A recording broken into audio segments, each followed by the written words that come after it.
feeling, too much blood spilling. Each and every morning, it's weeping and mourning.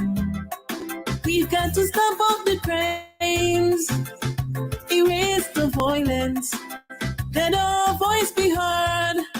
We can't sit in silence. The hope of tomorrow is in no use today.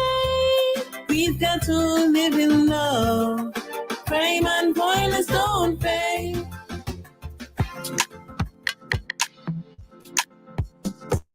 All right, good morning again, St. Vincent and the Grenadines.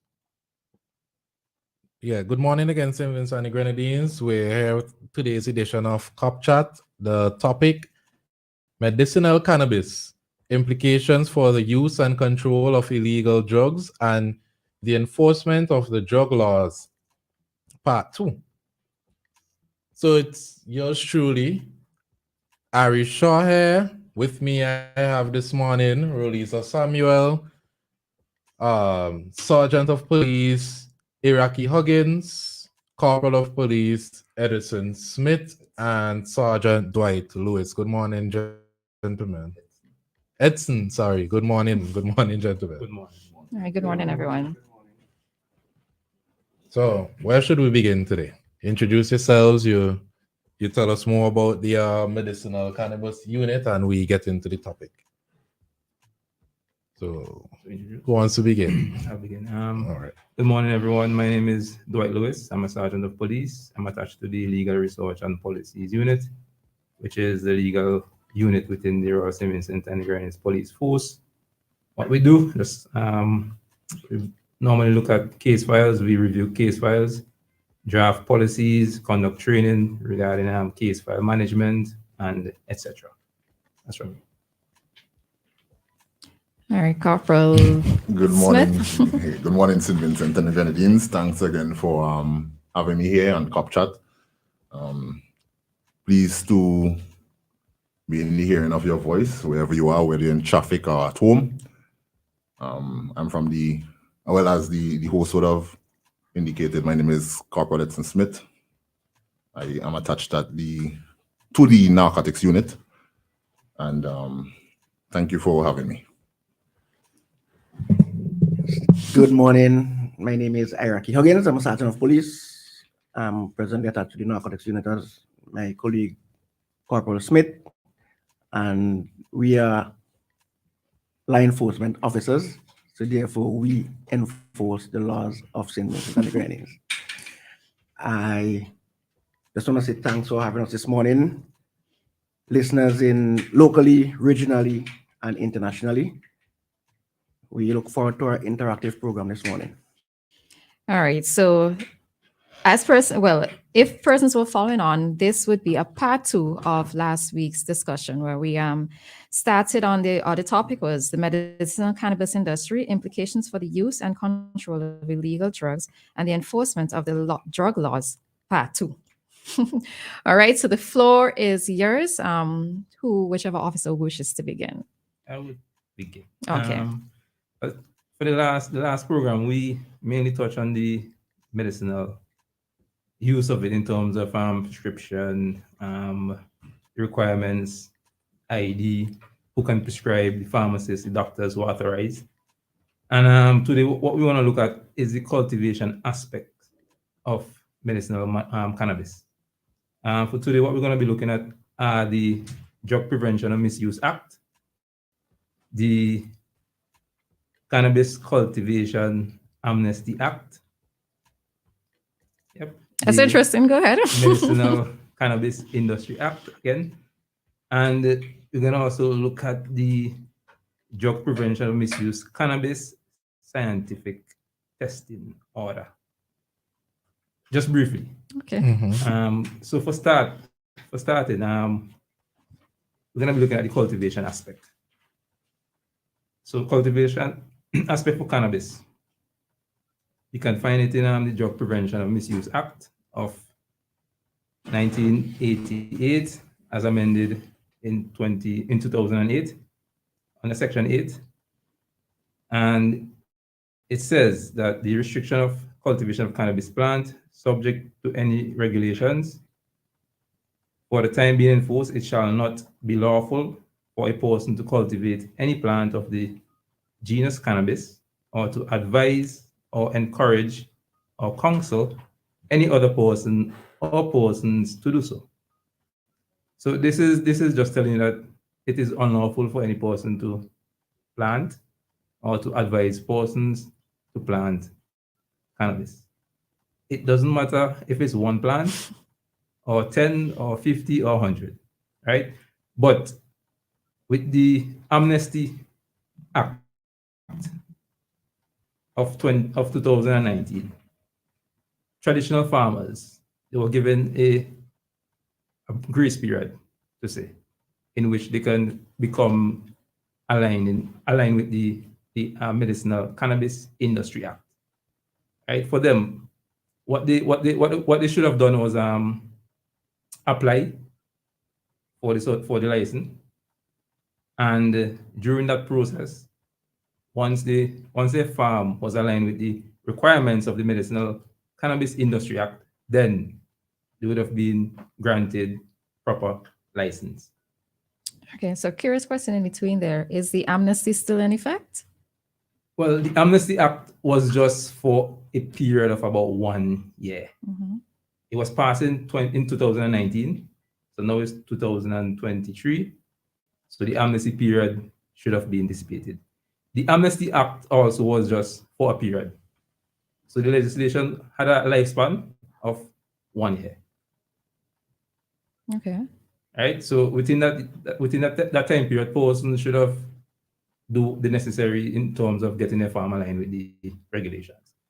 In line with the Drug Prevention of our Misuse Act and the cultivation aspect of it, you also have the scientific testing order that would have been used as a guide also. So where in the Drug Prevention and Misuse Act, persons shouldn't be really planting cannabis. The scientific research part of it, you can plant it for scientific testing research only, but you had to have a license in order to do so. You need a license. You need a license to conduct scientific research and testing of the cannabis. Remember, it's for medicinal purposes. So it's not like for persons just planting it and to sell it. There's a research behind it, behind everything. So where in the the Drug Prevention of Misuse Act states that you cannot plant it, there were some provisions later on that suggest that you can, but you have to be guided. Okay, and these licenses are open to anyone. Well, anyone. So for traditional farmers, which are local, Vincentians, they can. For outsiders, they can also apply. But their farm has to be at a certain standard. Right? I'll just get into it. So bear that in mind. So under the Medicinal Cannabis Industry Act, there are some guidance regarding persons with farm. So just top of my head. So your farm should be secured. Go ahead. So you may see persons planting trees in the yard, and the yard is secured.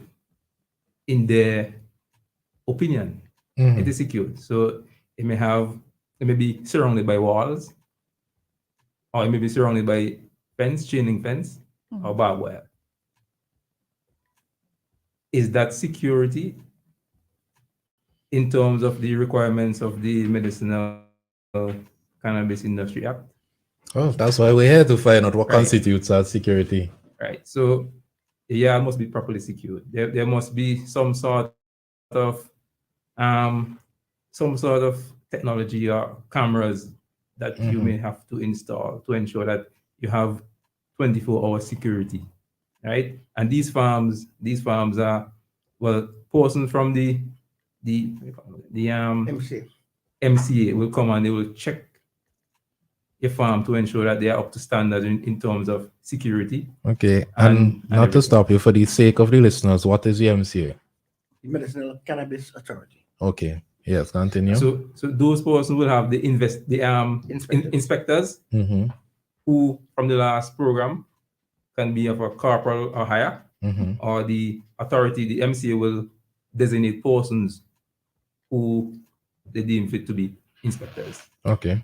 All right. So another question though, because I'm here mentally chuckling a bit. Traditional farmers, we tend to know of them planting in the hills, Yes. right? Yes. Now, planting in the hills, these properties or these parcels of land that they occupy are not generally secured, right? Or they're not generally permitted. What happens in that regard? That's why the government, that's why there was the amnesty. So they Mhm. were given a period to come to grips with what Sergeant Lewis would have spoken about. Okay.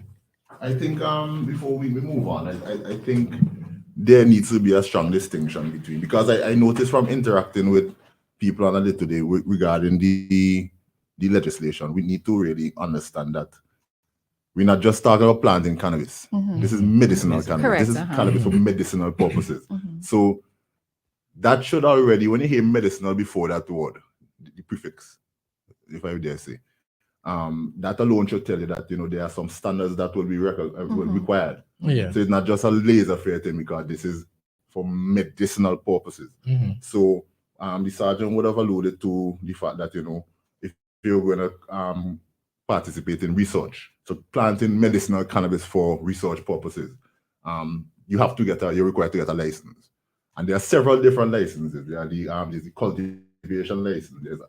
As the sergeant would have outlined, the research license. Mm-hmm. Then there are manufacturer license, transportation, dispensing. So the legislative framework, the mechanism that governs the industry, is not supposed to be any kind of laissez-faire, haphazard, Correct. Mhm. wishy-washy affair.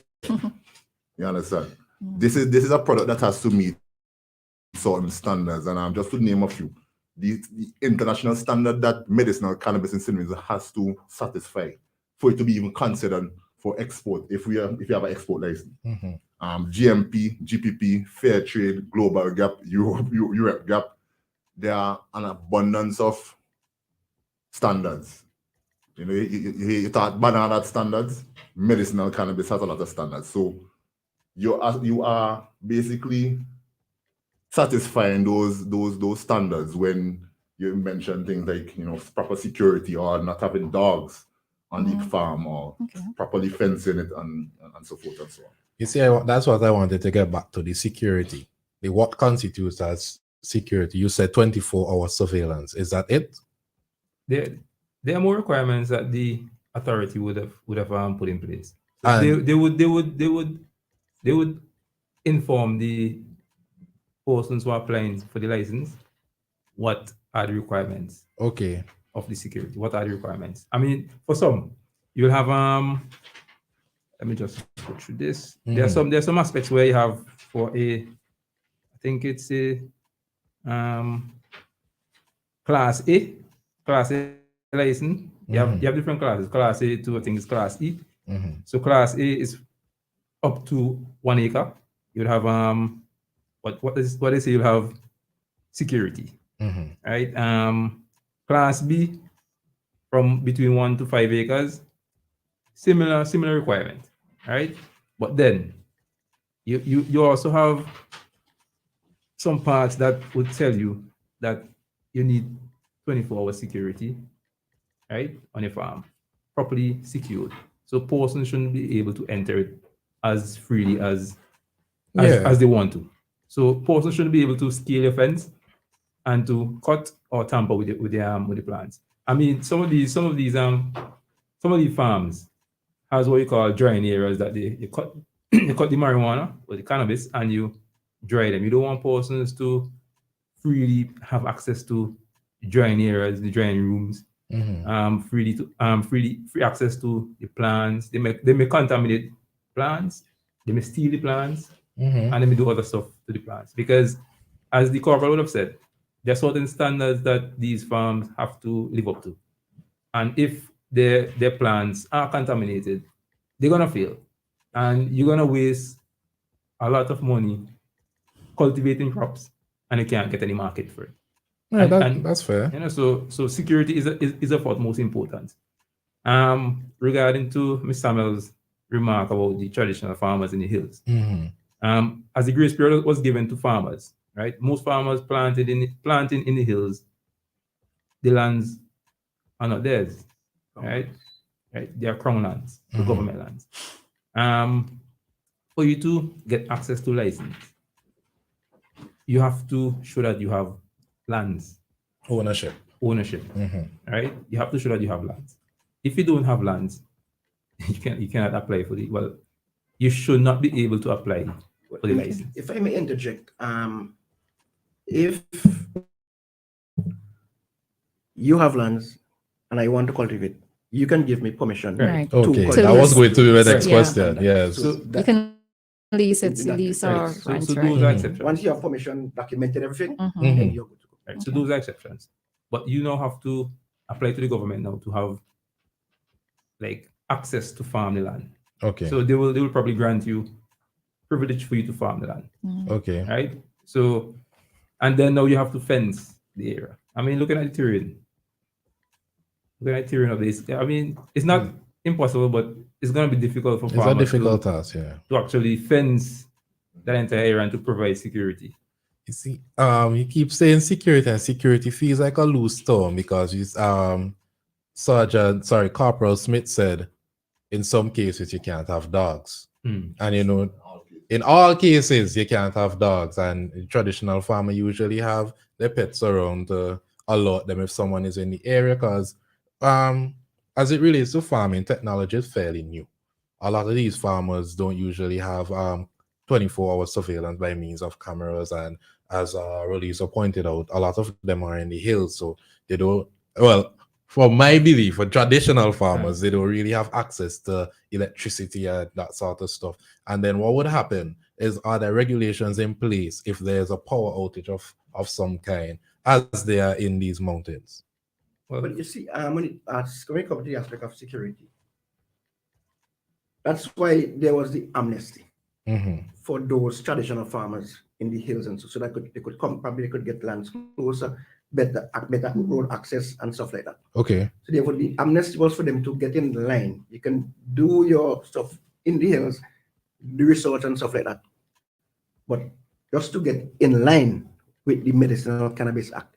So therefore, it's the amnesty period is not a lifetime period. It's gonna stop at some point.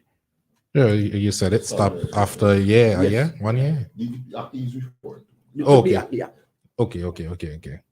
And one of the emerging trends that we have seen, and I'm sure the MCA would agree, obviously, you know, getting a cultivation license would be expensive. So what you find is that a lot of traditional farmers have been coming together, and form one business entity, so that they could meet the standards for the medicinal cannabis regulation. So it's not as I tell you, once you keep in mind that this is not, I hear people talking about cannabis. It's a business. It's This supposed is to be a business. and this is a medicinal entity. Right. You understand? So that alone should tell you the seriousness that is required, and how a person who is desirous of becoming involved in that industry would have to meet. Could you repeat the names of the license? You said transportation. So there are numerous. There are exportation. cultivation license, research license, manufacture license, dispensing license, which would require you to to sell it in a dispensary. I'm sure you hear about the popular culture glamorized dispensaries. Oh, yes. The import license, export license, and then the famed traditional cultivator license. All right. So if I'm listening to this conversation for the first time, I've been a traditional farmer all along, and I want to become legal in terms of engaging in the medicinal aspects of it.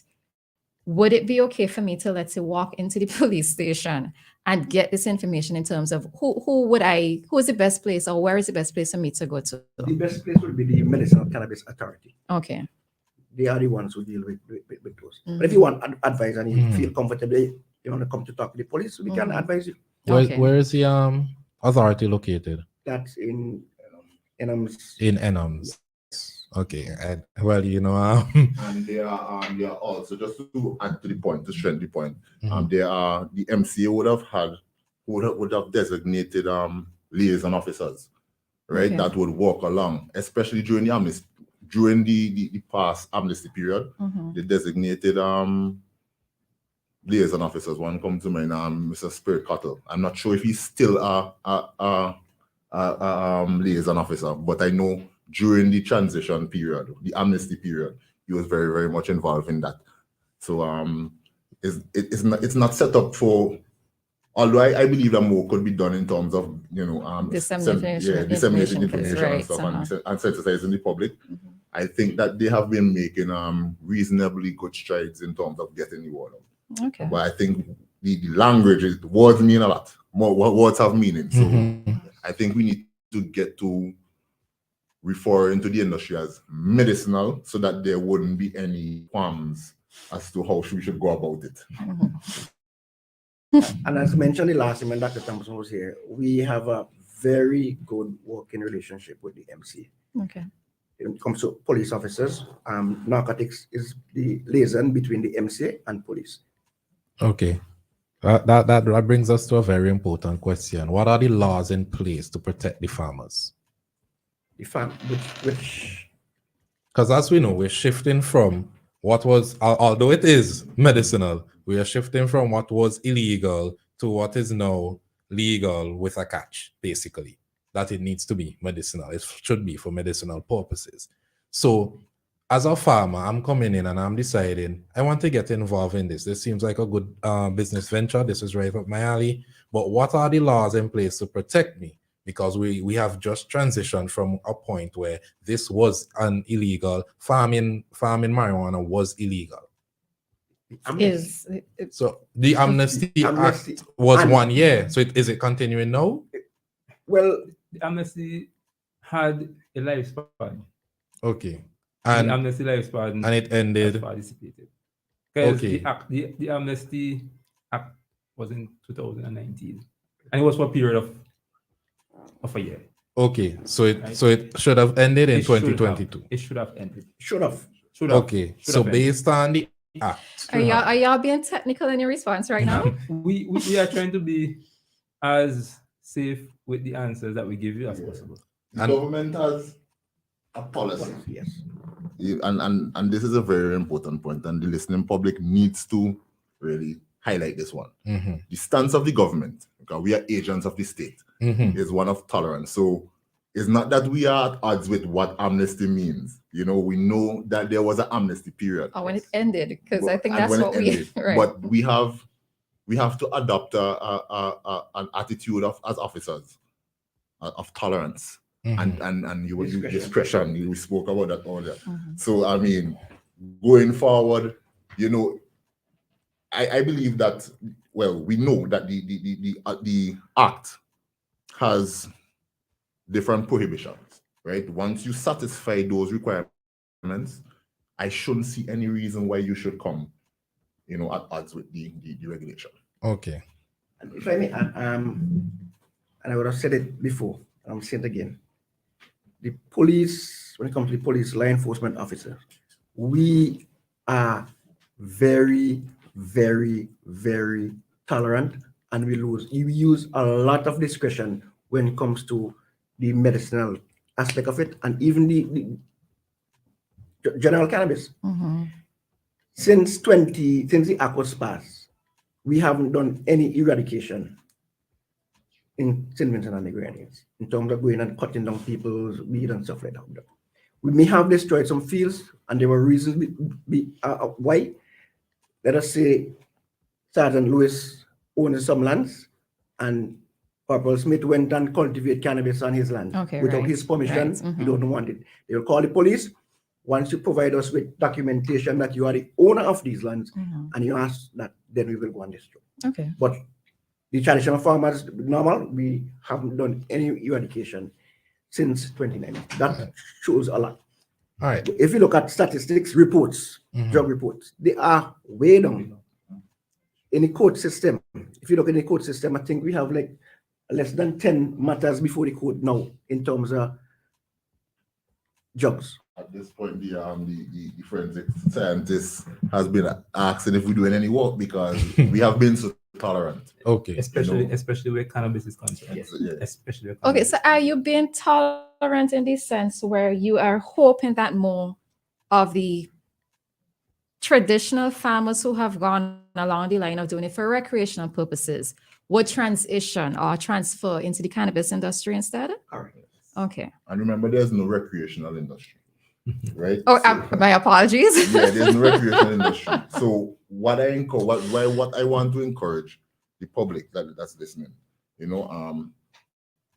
and I just want to read some of the prohibitions, right? So one of them is no person should cultivate, supply, possess, obtain, or use medicinal cannabis for specific purposes unless they hold the appropriate license. So the state gives you the authority with the proper documentation.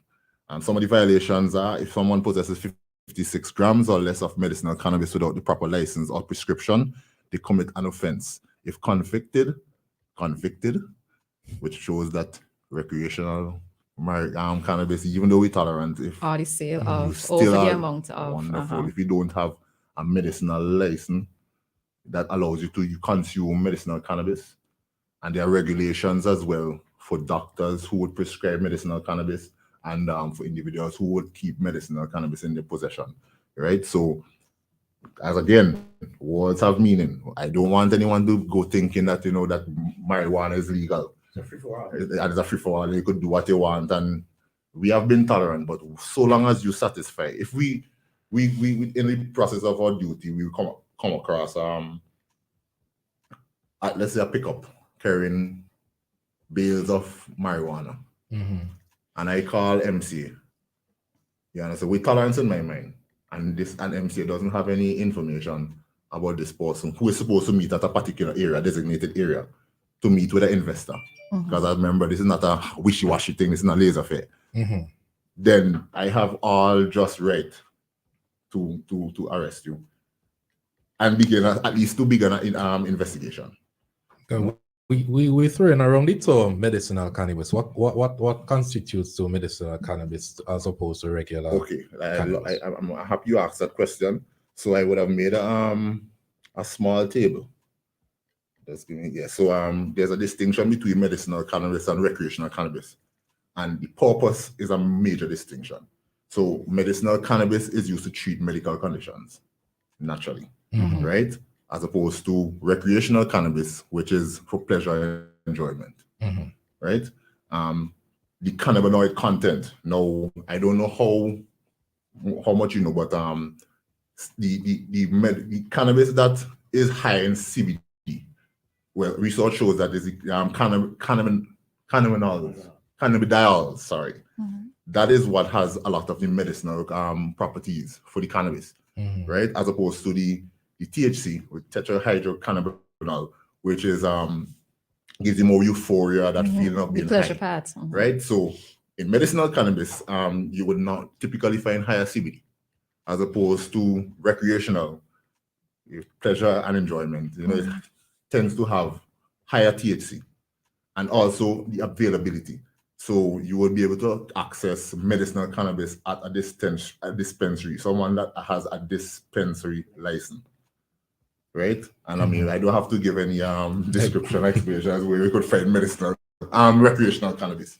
So we need to get these distinctions in place. Yeah. Okay. All right, Sergeant Lewis, I know that you were going through the aspects in relation to cultivation, and I know we kind of cut you and went off a little bit, but I'm not sure if you had finished. So, But the point that I was trying to look at was the traditional farmers and the access to lands. Right? okay. So, right, for them to become compliant, they would have had to get their lands in order, properly secured, and the like, right? Now,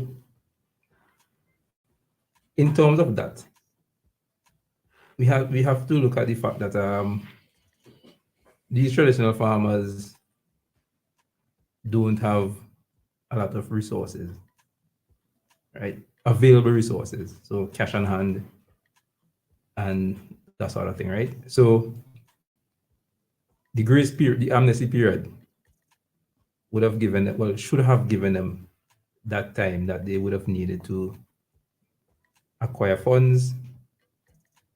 We're not telling persons that what traditional that are traditional farmers to, well, the marijuana that you have, you should go and sell it and try to, but try to access the funds legally. So go to a lending institution, acquire some money, erect the fences, buy generators, install lights, get solar panels, batteries, wind inverters and the like, and go from there. And they ask you where you're working, what's your occupation. You're a farmer. I mean, Da-da-da-da. persons may look on farmers as persons who don't have money. I mean, one of the MC would have said that farmers are not that inclined to technology, right? I'm a farmer on the side, but and I'm aware of certain technologies that do exist, and they are on stream.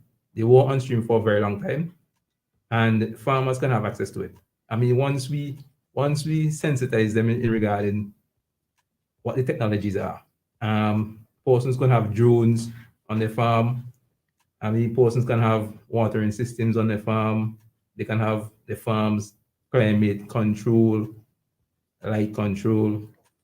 I mean, and those are requirements that some of the farms that are here will have those technologies. And they are using it to the best of their abilities. And I know that some traditional farmers would have transitioned to being working with them and will have knowledge of these technologies and can actually start their own medicinal cannabis farm. Let me interject. From my experience, when we used to do eradication, we used to go to the hills. Some of the technologies that the sergeant would have spoken about, they were in the hills. Generators, solar panels, you name the sort. Because as you said, it wasn't supposed to be an industry, right? So sometimes you wonder how they reach up at those some big generators. I'm telling you, solar panel well set up. A village. So basically, so the transition to those for some of the farmers, not all, would have been a little bit easy for them because they would have already had those. That would sound like the accessory. description of a traditional farmer, though. It actually does. Well, you remember you have to look at what was maybe is it's difficult for me to be so technical knowing the reality of what exists, right?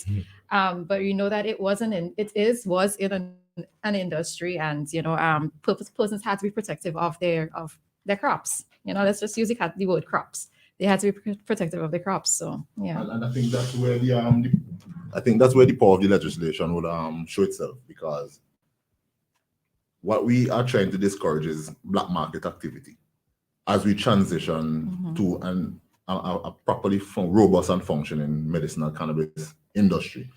You would have situations where,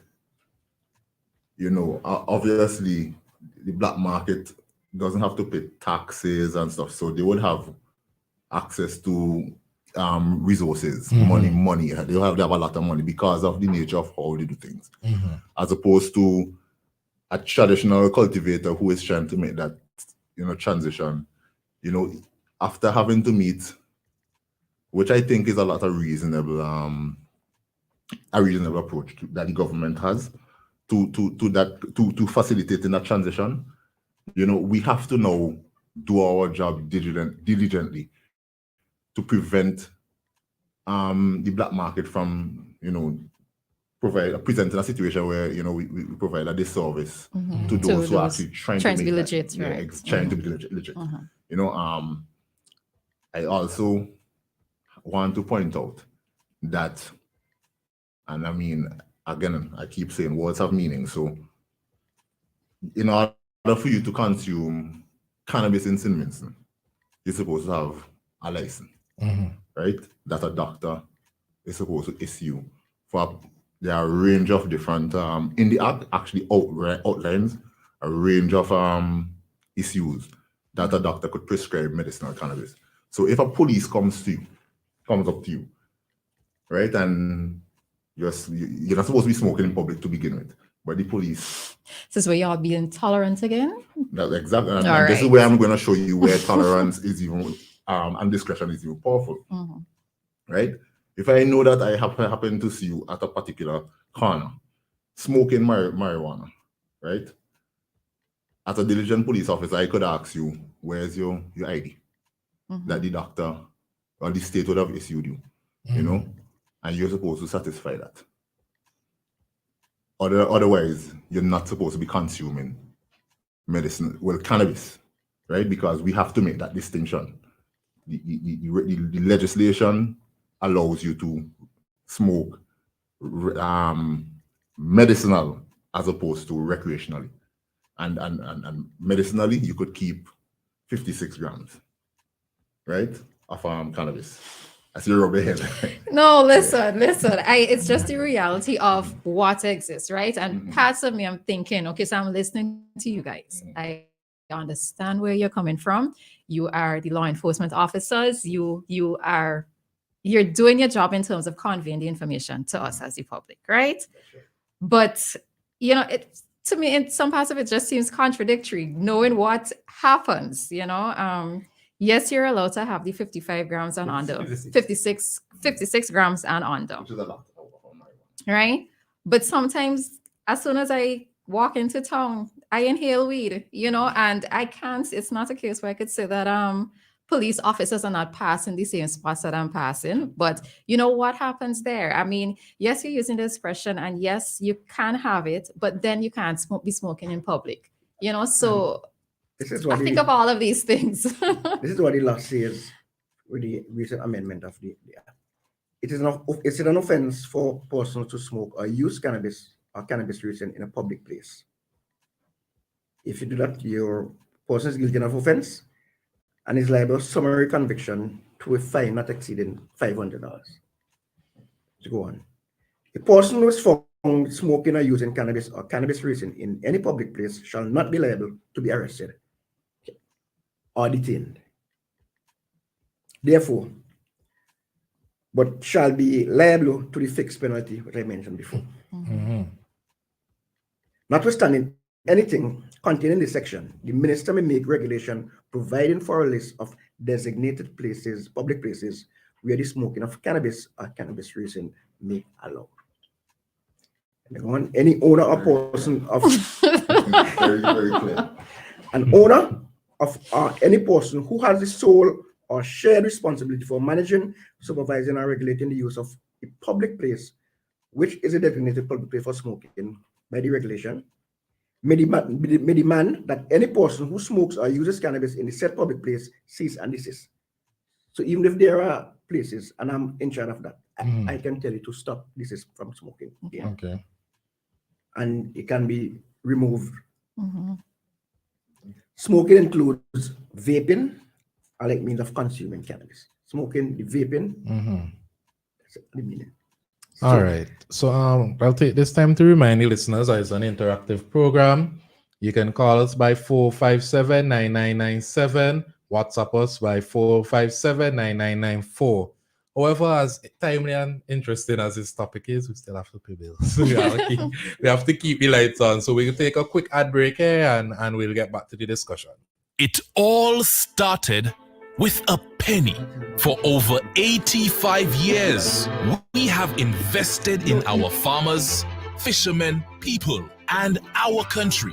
When we were called to serve, we were here. We understand what is valuable to our people and our country. That is why we support all industries, including tourism. We are the bridge towards a brighter future and economic growth. When our people, government, and businesses called upon us, we were here. 85 years later, First National Bank St. Lucia Limited is here for you. Some of our most precious treasures, the crown jewels, the epitome of elegance. Saturday, October 7th, 8 p.m., Victoria Park. Miss SVG 2023 Crown Jewels. 9 magnificent ladies vie for the coveted Miss SVG crown. Letitia Barber, Miss Grenadine House. Denicia Botswain, Miss Metrosin General Insurance Limited. Diana Fairbairn, Miss Play 4. Arena Foy, Miss Massey Stores Limited. Trina Hooper, Miss National Lotteries Authority. Lion Laborde, Miss Flo. Samisha Middleton, Miss Caress Ace Hardware. Tara Richardson, Miss JCI St. Vincent. And Royisha Telemac, Miss In Transit Exports. Early bird tickets $60. Pre-sold at $75. Ticket outlets, the Lotta booth at Peacemo. 4 Shells, Chill Spot, Johnny's Barbershop, VJ's Restaurant, Video Extreme Entice, and Terrence Auto Care. Miss SVG 2023 Crown Jewels. Saturday, October 7th, 8 p.m., Victoria Park.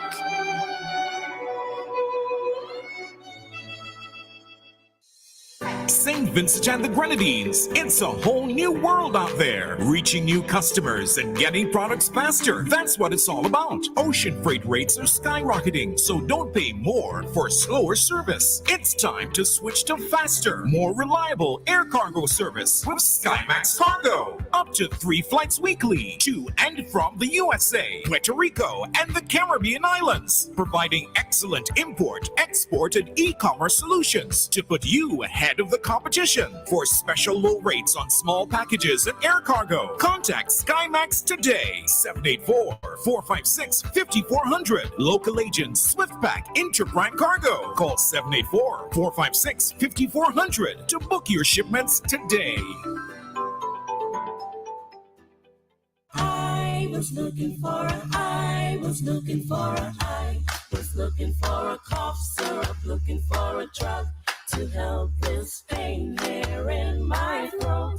I needed something fast to help me with my cold. Then I turned around and there you go. I went into the store and I found what I needed when I shouted Super Health. Super Health Pharmacy. We're located on Grenville Street, formerly Isles Boutique. Come in and check out our wide variety of over-the-counter prescriptions, medications, personal care products, and much more. Take advantage of our free delivery services, blood pressure, sugar, and cholesterol testing. Open Mondays to Thursdays from 8 a.m. to 6:30 p.m. Fridays, 8 a.m. to 5 p.m. Call or WhatsApp us at 497-8737 or 457-8737. Super Health Pharmacy. Your health is our priority. And I found what I needed when I shouted Super Health.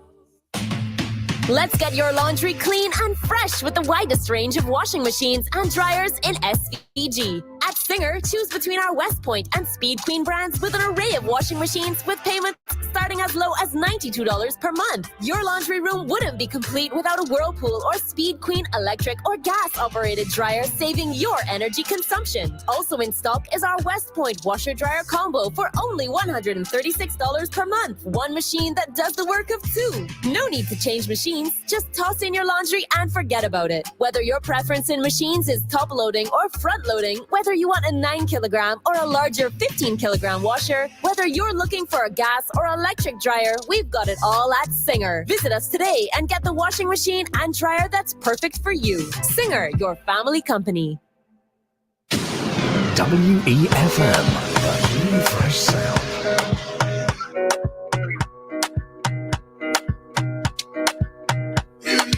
All right, good morning, St. Vincent and the Grenadines. We have 3 decorated officers in here discussing the importance and the do's and don'ts of medicinal cannabis. So we have 5 minutes remaining in this segment. I'm going to ask the officers to educate us as much as possible within this time. All right, so I think what we want to achieve and highlight, in the time that we would have spent here, obviously there's a increased interest in the industry, right? And I think that the onus is on every person to try and see how much they could become, appraised, understand, have appreciation for the legislation. If you want to access it, I know it is currently on MCA's website. So all the legislations from Prevention of Misuse of Drugs, the Drug Act, to the Medicinal Cultivation Act. So the onus is on each and every one in the hearing of my voice and in the diaspora to educate yourself. Now, as police officers, we would have come to the realization very, very long ago that the attitudes towards cannabis on a whole has been changing. I remember speaking to someone, it was this week, where he was telling me, he said, "Officer, I remember Carnival, the man hold me a whole weekend for seed." So, I mean, we have come a far way from, that approach towards demonizing. I wouldn't even say demonizing, but I mean, yeah, because the law, that would have been the temperature at that time. Things change. Now we want to support the economic the development of the industry because it could garner so many benefits. So remember, try and see if you believe that you have an ailment, that you believe that medicinal cannabis, because I mean the research is strong. I don't think it's a dispute anymore as to the efficacy of medicinal cannabis. But it should not be something that you self-diagnose, of course. It's something that you should have a doctor who is prescribed, who is authorized by the state to prescribe medicinal So cannabis. don't listen to your granny say that Exactly. cannabis could do this and do that. Exactly. Okay. And if I would also like to put out there that if you believe that you have an addictive personality, you probably should seek other alternatives to medication. Don't try to self-medicate them. Talk to someone, see if you could get as much help as possible because I mean at the end of the day, you don't want to ever be fixated on any particular drug. And that's my question. But from me, regarding cultivation aspect, just want to be kind of brief on it. Persons, I'm a police officer by profession. So persons who are cultivating cannabis, I won't say medicinal cannabis because they don't have any research or anything like that done on their plants, right? So persons who are cultivating cannabis,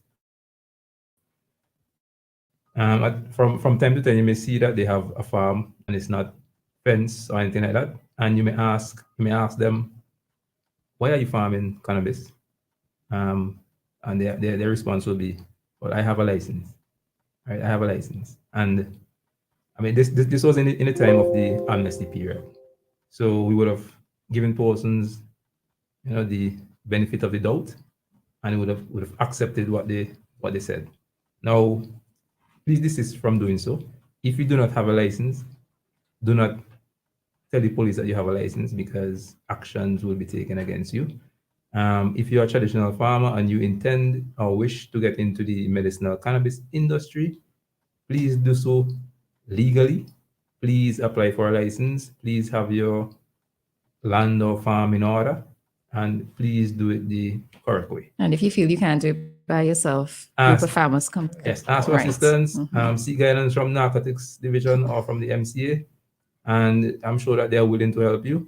I'm sure that you can get access to funding if you want your farm to be at a certain standard, and please do it diligently. As I said before, one tree is an offense in your yard or in your backyard or on your veranda in a container. So please be mindful of that. Okay. Yes, I would like to look at the aspect of the abuse aspect of it because the law stipulates that if you're granted a medical certificate to use medicinal cannabis, please do not abuse it. That means, okay, then you want to smoke a whole pound for the day. Do it. And for those who smokes it, as they say, for the recreational, please do not abuse cannabis, especially for our young men and women, school children, as they like. I hope you are listening to me today. Desist from abusing and using cannabis. Anything at As all. the old, I like old school music. Beckett, Posa. Remember those calypsos that they sang? Posa, lock the door. Okay.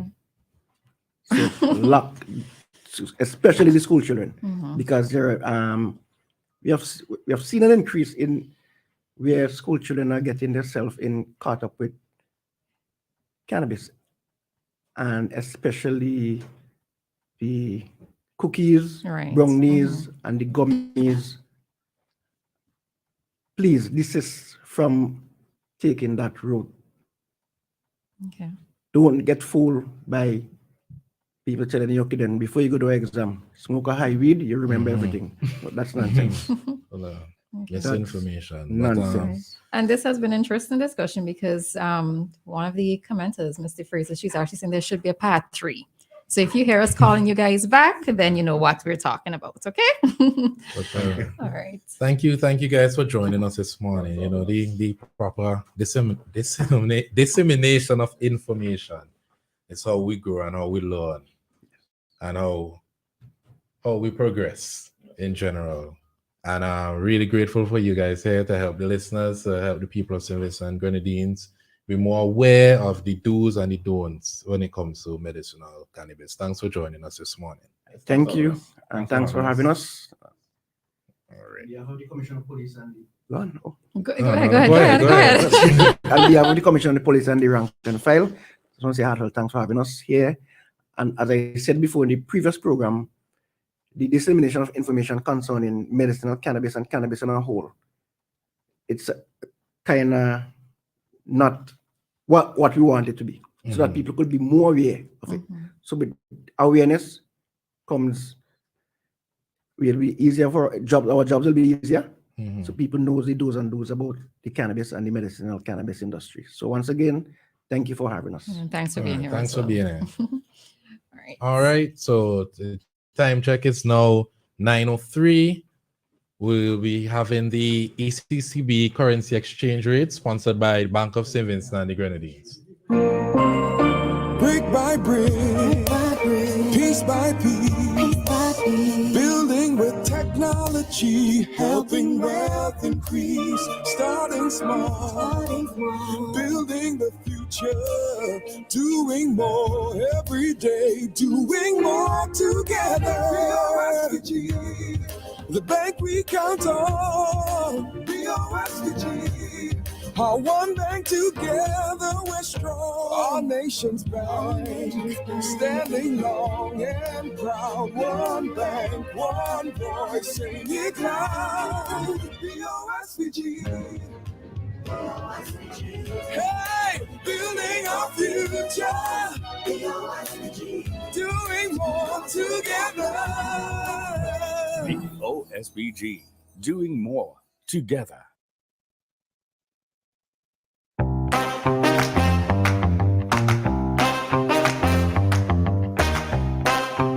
All right, the following my apologies. The following is the ECCB, the East Caribbean Central Bank's bank rates. So the following are today's indicative rates in the Eastern Caribbean dollars for key international and regional currencies. These rates will not apply to commercial banks transactions with the public. So the Barbados dollar